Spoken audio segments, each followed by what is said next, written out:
예수 믿는 사람을 핍박하고 예수 믿는 사람을 감옥에 가두기 위해서 저 다메섹이라는 곳을 가다가 부활하신 예수님을 만나서 하나님의 자녀가 된 사람이 있습니다. 바울이라고 하는 분입니다.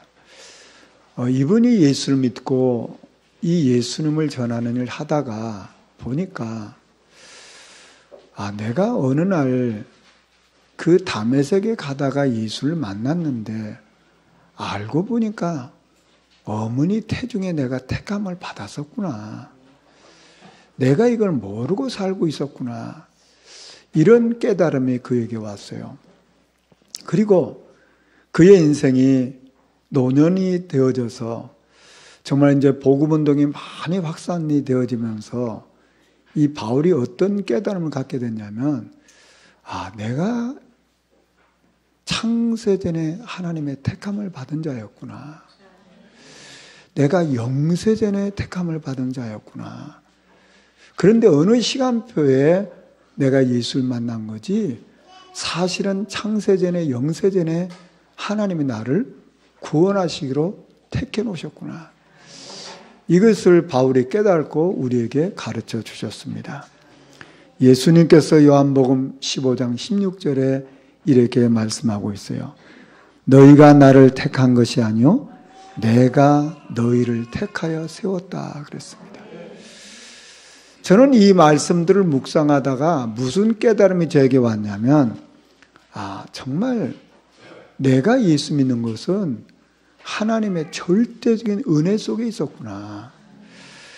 그리고 하나님이 나를 창세전에 영세전에 택해 놓으셨기 때문에 하나님 내 인생을 이렇게 책임지시고 인도하고 계시구나. 이런 사실들이 자꾸만 깨달게 되어졌어요. 그래서 살아오면서 막 염려도 하고 걱정도 하고 근심도 했는데 알고 보니까 그거 안 해도 되는 건데 내가 많이 사로잡혔구나. 이런 깨달음이 오게 되는 거예요. 물론 앞으로도 저에게 염려도 있고 근심도 있고 두려움도 있겠죠. 그러나 하나님이 나를 택하셨다. 하나님 내 인생을 책임지신다. 그러면 그게 잠깐 나에게 잠깐 오는 거지 그게 내 인생을 집어삼킬 수 없다. 이런 깨달음이 저에게 왔습니다. 왜냐하면 하나님은 저와 저를 원해서 부르셨어요. 원해서 부른 자예요. 하나님 택한 자라 그 말이에요. 꼭 이 축복 저와 여러분이 확인하시고 체험하기를 주의 이름으로 축원합니다. 우리가 자식들을 기르잖아요. 이 자식들을 기를 때 부모가 그 보는 눈이 있고요. 이웃분들이 보는 눈이 있어요. 근데 이 눈이 같기도 한데 어떤 때는 눈이 틀릴 수도 있어요. 유광수 목사님께서 그런 간증을 하세요. 자기가 청년 때 너무너무 타락해가지고 하여간 못된 짓만 골라서 하는 인생이었어요. 그러니까 하여간 악한 짓, 못된 짓 이런 것만 골라서 하고 있으니까 그 어머니의 여동생들이죠. 이모들이 자기 어머니한테 와서 언니 저놈은 안 될 놈이니까 기도하지 말라고. 어머니가 늘 기도하시니까 저놈은 안 될 놈이야. 저게 뭐야 저게. 저 사람 구실 못할 거니까 기도하지 말라고. 또 친척들도 다 손가락질하는 거예요. 그리고 동네 모든 사람이 뭐라고 말하냐. 저놈하고 놀지 말아라. 하여간 자기 자식들이 저놈하고 놀면 사람 이상해야 되니까 절대 저놈하고 놀지 말라. 이렇게 된 거예요. 여러분 그런 말을 듣고 있을 때 그 어머니 마음이 얼마나 힘들겠어요. 자, 그런데 그 어머니는 어떻게 했냐? 모든 사람이 자기 아들 안 된다고 했지만 하나님은 하실 수 있다. 이 믿음이 있었어요. 그러니까 새벽마다 교회 가서 울며 부르짖으며 기도한 거예요. 이 아들 놓고. 그런데 어느 날 하나님의 은혜가 임했어요. 내가 왜 이랬지? 나도 모르게 내가 왜 이렇게 살았나? 그렇게 이제 인생에 중요한 변화가 와가지고 성경을 채워들고 교회를 간 거예요. 그랬더니 늘 술집에서 쌈박질만 하고 못된 짓만 했기 때문에 그 동네 사람 다 알잖아요. 그 술집 주인이 그걸 보고 깜짝 놀래더라는 거예요. 그 사람은 안 믿는 사람인데, 야, 저 광수가 성경책 들고 교회 가네. 하나님 정말 살아계시네. 이 불신자가 하나님 모르는 사람이 하나님 살아계신다고 그렇게 얘기하더라는 거예요. 저는 목사님의 간증을 들으면서 그런 생각이 저에게 왔어요. 사람들이 보는 눈이 있고요, 하나님이 보는 눈이 있구나. 저는 그런 깨달음을 가졌어요. 자, 저와 여러분은 실수도 하고 또 부족해서 쓰러지기도 합니다. 그러면 우리 자신도 그렇고 사람들이 뭐라고 말합니까? 그러냐고 그렇게 말하잖아요. 저 모양이라고. 제 예수 믿는 게 저 모양이라고. 그 우리 자신도, 야, 내가 예수 믿는 게 뭐냐? 내가 이 정도밖에 안 돼. 이런 생각을 우리 갖는단 말이에요. 그런데 하나님은 어떤 눈으로 나를 보실까? 내가 물론 연약하고 부족하고 그래서 쓰러져 있지만 하나님은 나를 볼 때 연약한 모습을 보는 게 아니라 너는 내 자식이야. 저는 그게 깨달아졌어요. 내가 혹시 연약하고 또 내가 부족해서 실수해도, 그래, 내가 연약하건 실수한 건 맞는데 하나님이 나를 볼 때는 너는 내 자식이야. 내가 너를 택했어. 하나님은 나를 볼 때 그런 눈으로 보신다 그 말이에요. 여러분, 사람들은 우리 연약하고 실수하면 그걸 보잖아요. 왜 그러냐고 그렇게 말하잖아요. 우리 자신도 그렇게 말하고 살았잖아요. 그런데 하나님은 나의 실수한 모습, 연약한 모습을 보는 게 아니라 너는 내 자식이야. 이걸 보신다 그 말이에요. 여러분, 우리 육신의 부모도 그렇지 않습니까? 내 자식이 좀 실수해도, 그래, 실수한다, 이놈 새끼 실수하는 게 죽어라. 물론 말은 속이 상해서 그럴 수 있지만 너는 내 자식이야. 다른 사람이 뭐라고 해도 너는 내 자식이야.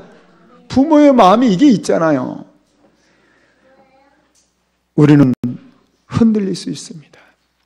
우리는 실수할 수 있어요.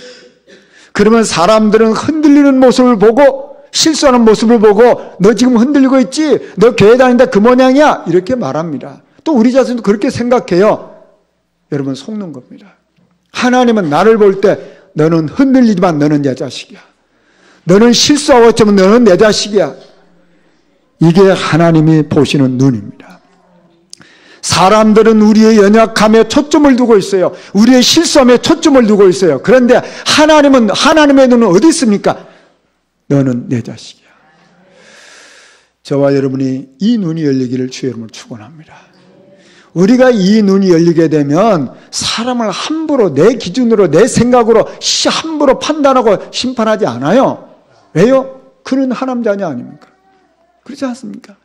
지금 혹시 그 사람이 실수하고 있고 그 사람이 혹시 못된 짓을 하고 있어도 못된 자식이고 실수하는 사람이지만 하나님의 자녀라 그 말이에요. 하나님은 하나님의 자녀를 책임지시고 인도하세요.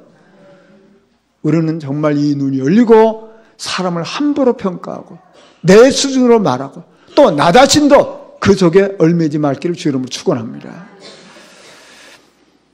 요한계시록 2장 7절에 보면 귀 있는 자는 성령이 교회들에게 하시는 말씀을 들을지어다 그랬어요. 여러분, 귀가 다 있잖아요. 그런데 희한하죠. 귀 있는 자는 성령이 교회들에게 하시는 말씀을 들을지어다 그랬어요.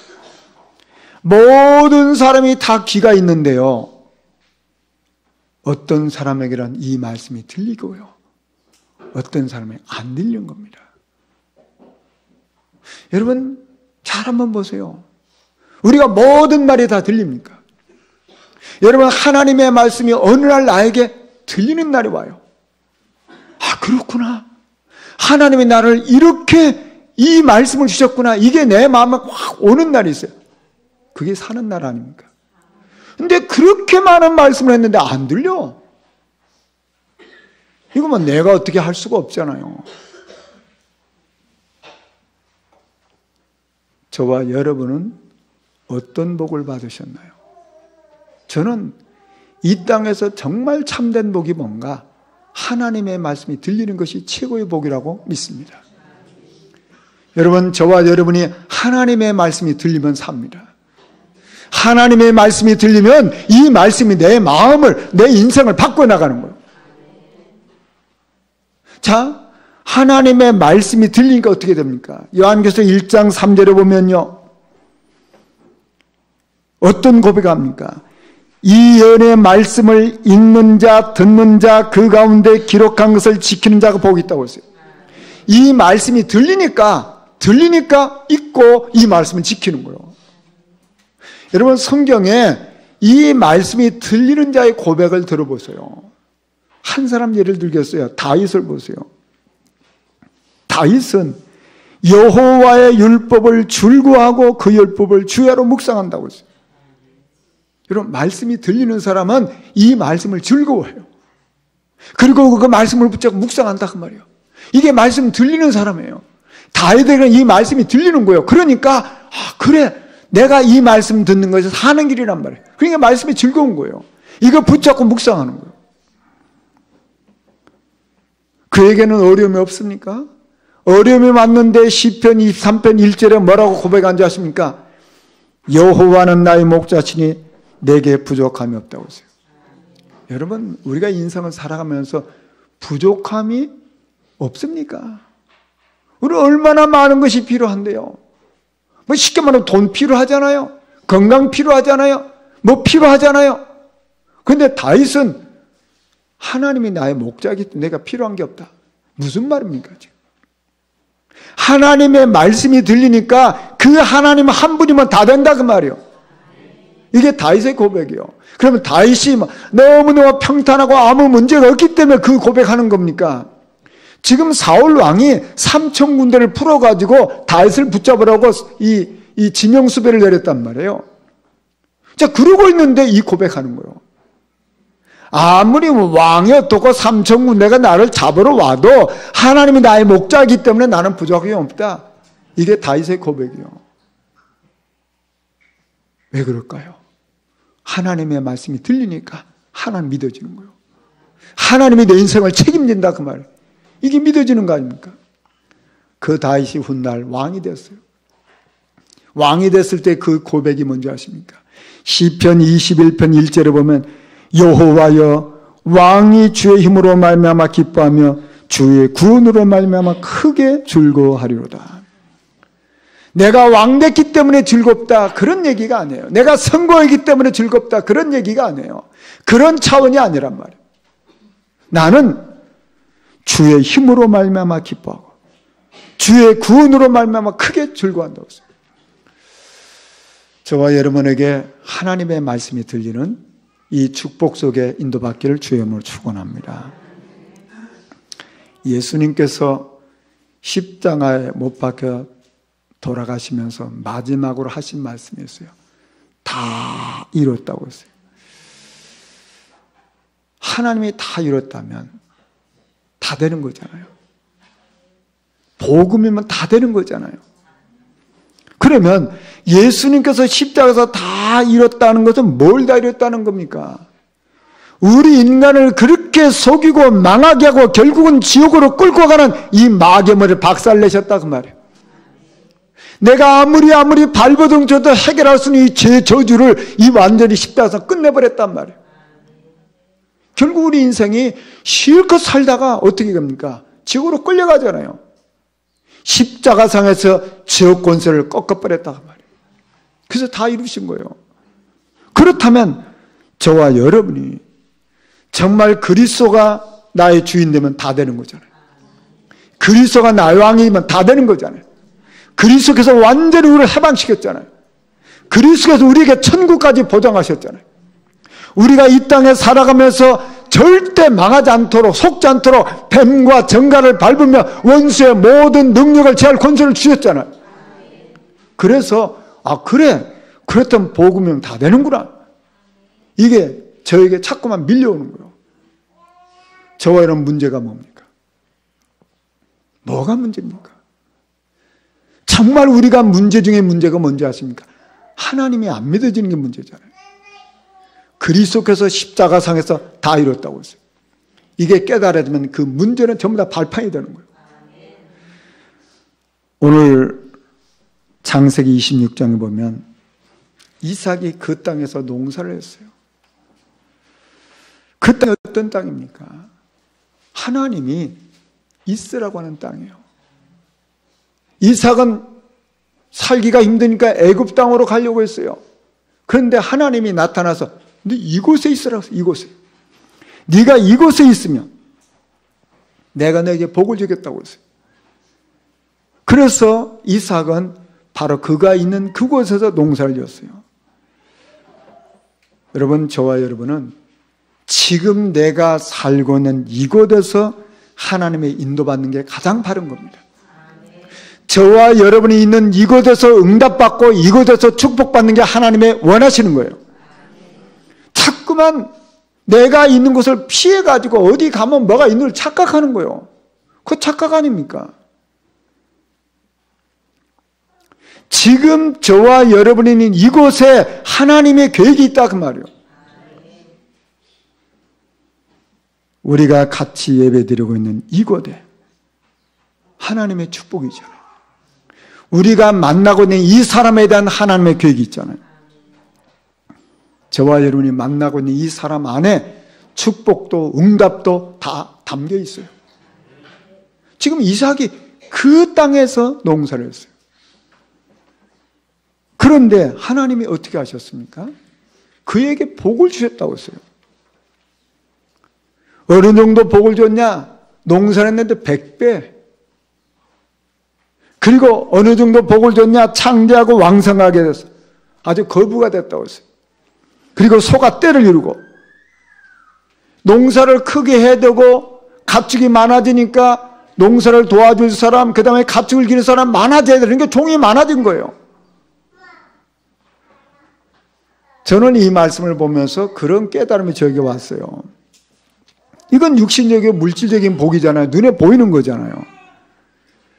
하나님은 언약의 백성을 하나님 시간표 따라 복을 주셨구나.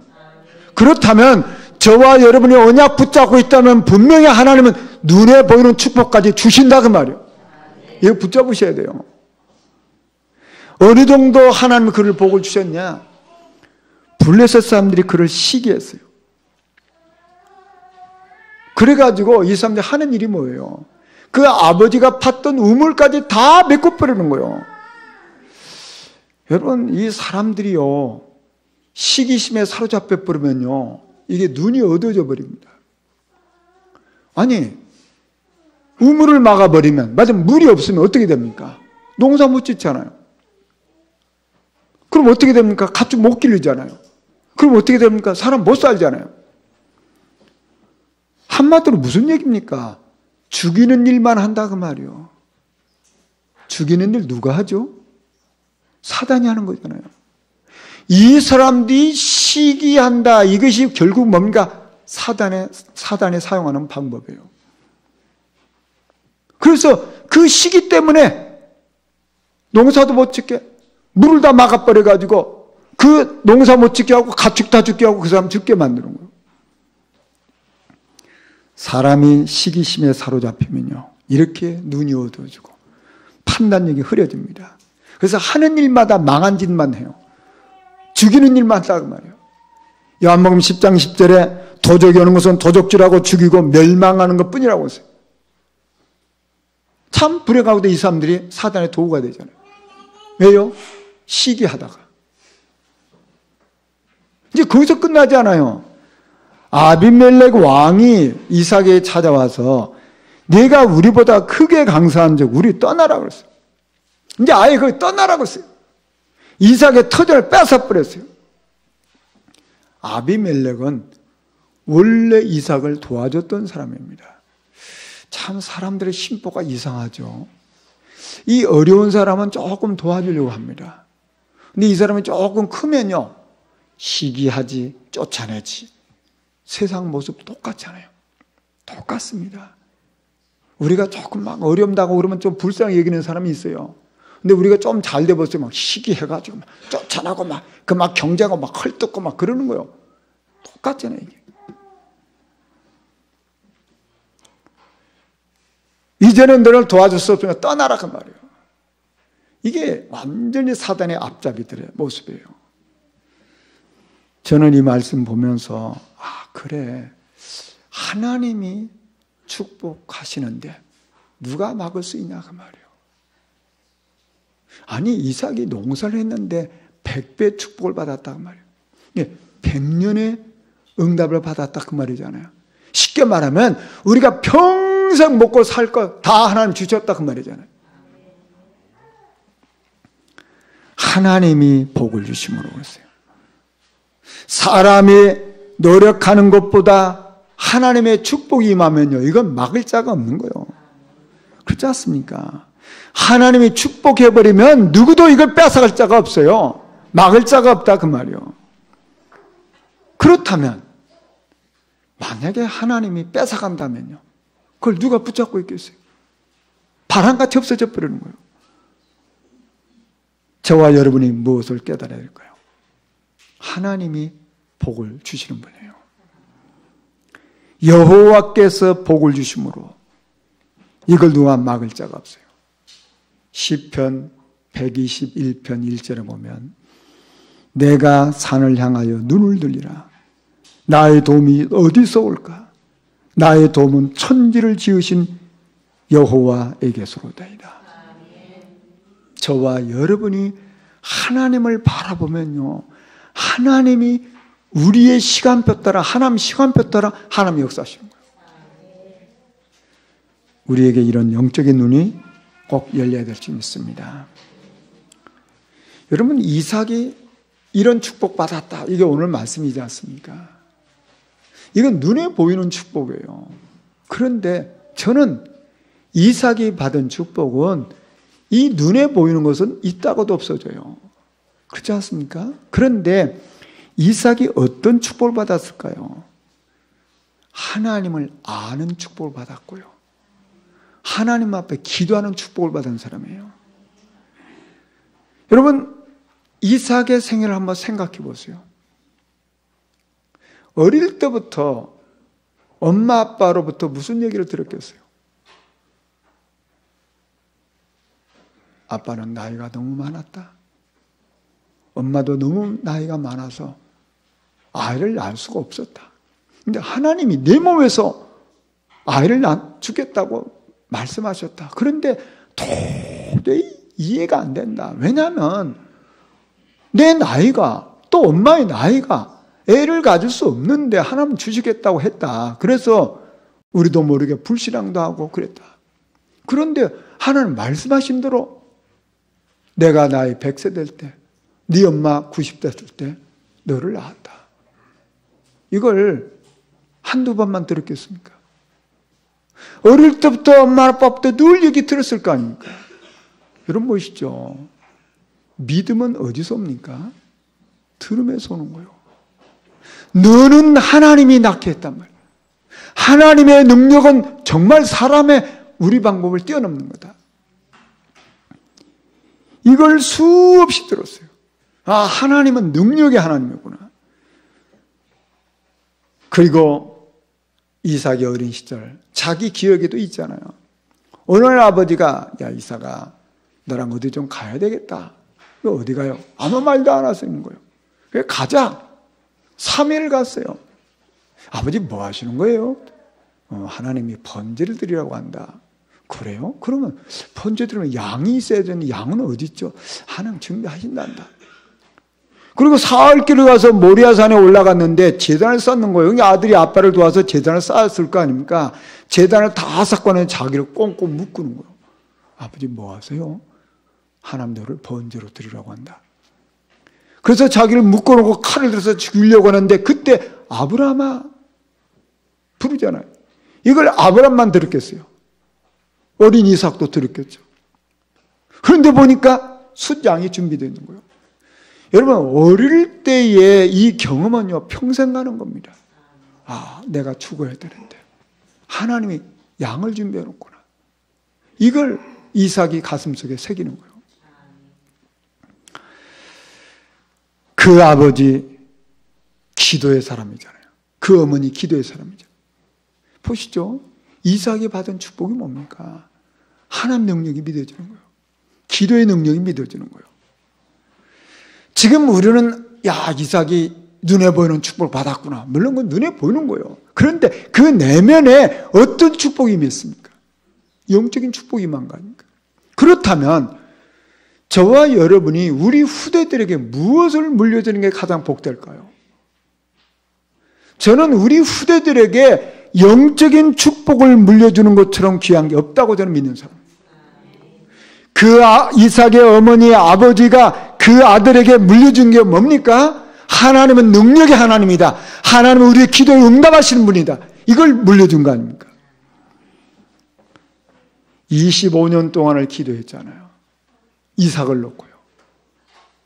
그리고 이삭이 태어날 때 그걸 계속해서 말해준 거 아닙니까?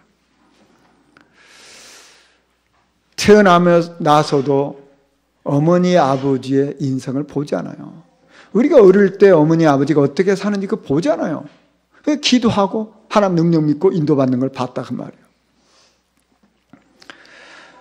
저는 제 가슴속에 좀 한이 있어요. 그건 뭐냐면 저는 불신자 가정에서 태어났기 때문에 우리 어머니 아버지로부터 본 게 있잖아요. 저희 어머니 아버지는 굉장히 성실한 분입니다. 부지런해요. 제 기억에 저희 어머니 아버지가 이렇게 아무 일도 없이 무료하게 뭐 하는 걸 저는 못 봤어요. 뭐 시간이 남아 돌아갖고 여기저기 옆집에 돌아다니면서 남 얘기나 하고 그런 걸 저는 못 보고 자랐어요. 참 복인 거죠. 저희 어머니 아버지가 성실했다고 말이에요.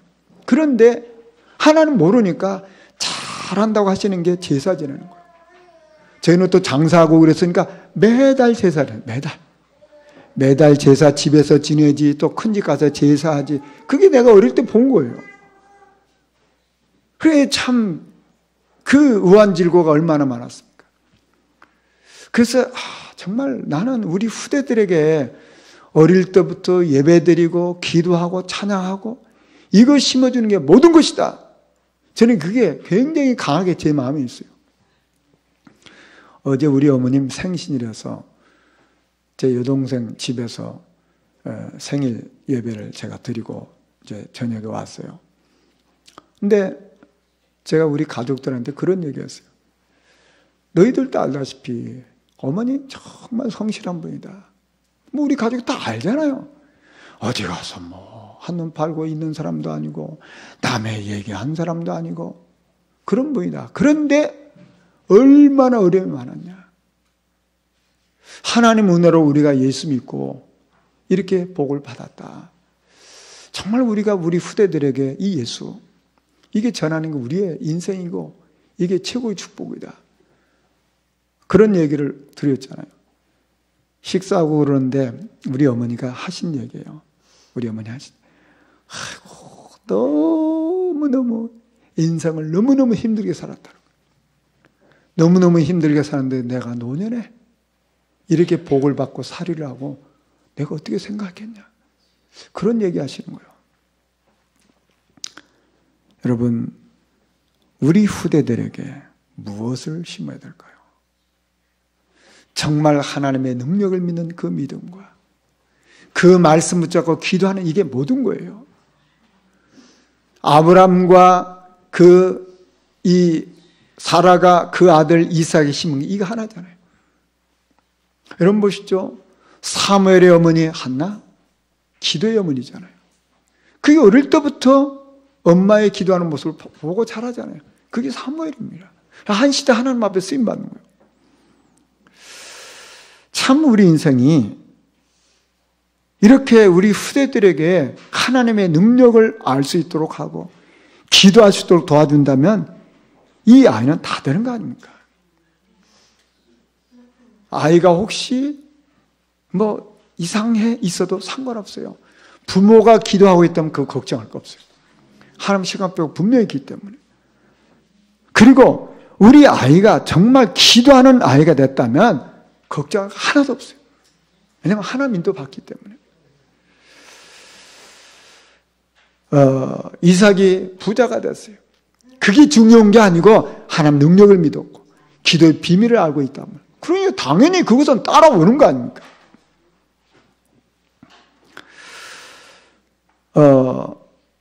지금 우리 교회는 전도자 대회를 하고 있습니다.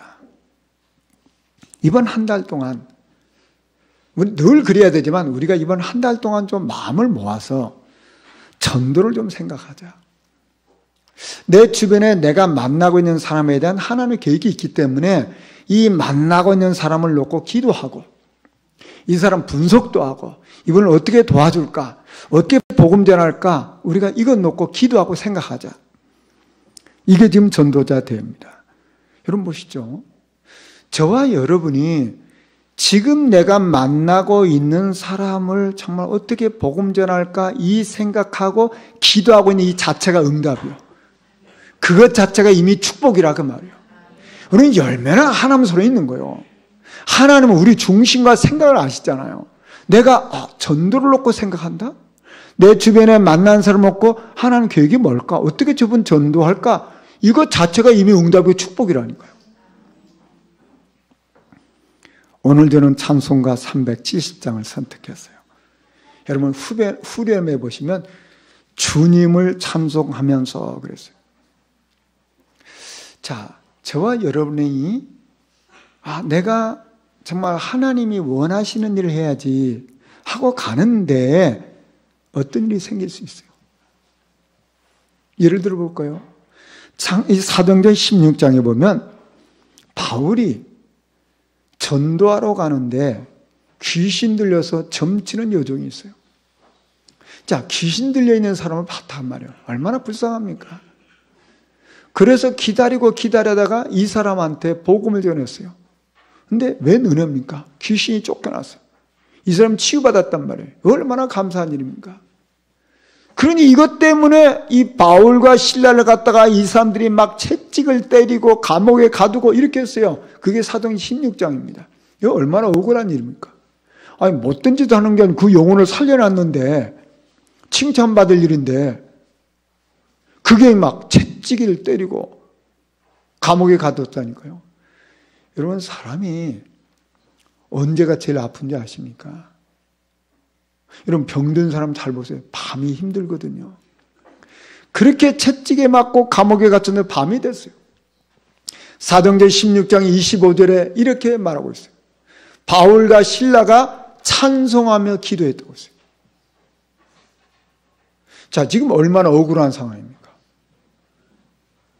그러면 세상 사람 같으면 원망에 매고 미워가지고 막 원수 갚으려고 할 때인데 그때 뭐 했냐? 하나님을 찬송했어요. 찬송하고 기도하는데 어떤 일을 합니까? 하나님은 옥문을 열어버렸어요. 하나님 어떤 일을 하십니까?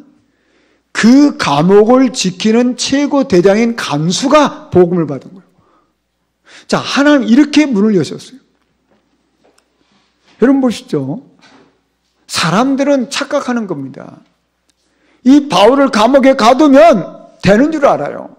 여러분 사람을 가둘 수 있지만 그가 전한 이 복음은 막을 자가 없어요. 안 막히는 거예요. 그래서 사람들이 착각하지 않습니까? 바울만 가두면 된다고 생각하는 거예요. 사람을 가둔다고 이 복음이 갇힙니까? 이 사단이 한 짓이 똑같아요. 지금도 똑같습니다. 우리가 정말 하나님이 원하신 일을 생각하고 인도를 받고 가는데 문제가 생겼다, 사건이 생겼다, 거기에 어떤 핍박이 아무 상관없어요. 그건 전부 다 하나님이 응답하시는 여정성이 있는 거예요. 허락하신 거예요. 자, 보시죠. 이 간수가, 여러분 간수장은 누굽니까? 오늘 보면 교도소장이에요. 여러분 교도소장이 뭔지 아십니까? 지금도 교도소장은 4급 공무원이에요. 우리 다락방에 장로회 회장님이 교도소장 출신이거든요. 그게 4급 공무원이에요. 그러면 여기 우리 속초시로 말하면 어느 정도입니까? 부시장 정도 됐어요. 이 사람이 예수 믿은 거예요. 자, 그러니까 문이 막힌다고 막히는 게 아니라니까 하나님이 새로운 문을 열어버리는 거예요. 하나님이 하시는 거란 말이에요. 사단이 하는 짓이 뭘까요? 이 복음을 막도록 핍박하는 일을 한 거나 이단 누명을 씌우거나 장애물을 놔요. 복음 막으려고. 그럼 복음이 막힙니까? 그 어리석은 짓이죠. 바울과 실라가 이런 현장을 보면서 뭘 생각합니까? 아, 이게 저 사람들이 나를 이렇게 채찍질하고 감옥에 가두는 게 아니고 이 복음을 막으려고 사단이 하는 짓이구나. 이 사람들도 결국 알고 보니까 사단에게 이용당하고 이게 보인 거예요. 그러니까 사람 원망하지 않는다니까. 우리는요, 누가 나한테 조금 손해주면요, 사람을 자꾸 오면 사람하고 싸우려고 한다니까? 그게 속는 거 아닙니까? 바울과 실라 보세요. 뭐 합니까? 영적 싸움 하잖아요. 영적 싸움 하니까 사람이 막았던 감옥 문 열어버리고 사람들이 막았던 전도문을 하나님 여시고 하나님이 그렇게 하신단 말이에요. 저와 여러분 문제가 왔다. 아무 상관없어요. 우리가 주님께 집중하는 이것은요, 나를 살리는 지름길입니다. 이게 다 살리잖아요, 나를. 우리가 주님께 집중하는 것은요, 축복받는 지름길이에요. 우리가 주님께 집중하는 것은 응답받는 지름길이라 그 말이에요. 우리가 주님께 집중하는 것은 개인전도의 지름길이에요. 여러분 보시죠. 사도행전 8장에 보면 빌립 집사님이 있어요. 빌립 집사님 핍박하잖아요. 핍박하니까 이 빌립 집사님 어디로 갑니까? 사마리 지역을 갔어요. 그 유대인들이 절대 안 가거든. 근데 거기 간 거예요. 그래서 그리스도를 말했더니 어떤 일이 하냐? 귀신들이 쫓겨나요. 그리스도 말했더니 어떤 일이 하냐? 중풍병자에 낫게 되는 거예요. 그리스도 전파하니까 어떻게 됩니까? 그 성에 기쁨이 일어났어요. 하나님이 하시는 방법입니다. 아무 상관이 없어요. 저와 여러분이 정말 주님께 집중하면서 나에게 어떤 일이라도 주님을 찬송하고 있으면 하나님이 문을 여신다 그 말이에요. 이게 저와 여러분에게 와 있는 축복이요, 응답이요. 그냥 아무 상관할 게 없어요. 말씀 정리하겠습니다. 그렇다면 저와 여러분 복음이면 됩니다. 왜요? 사단이 꺾였기 때문에. 왜요? 죄 저주는 끝났기 때문에. 지옥권서 끝났기 때문에. 하나님이 복을 주시면요, 누구도 막을 자가 없어요. 그렇다면 내 인생이 어떤 상황도 어떤 문제도 상관없어요. 내가 주님 찬송하고 주님 바라보면 주님이 문을 여시고 역사하시는 겁니다. 이런 축복의 정인으로 저와 여러분의 인생이 쓰임받을 줄 믿습니다. 우리 말씀 생각하시면서 기도하시겠습니다. 주님을 찬양합니다.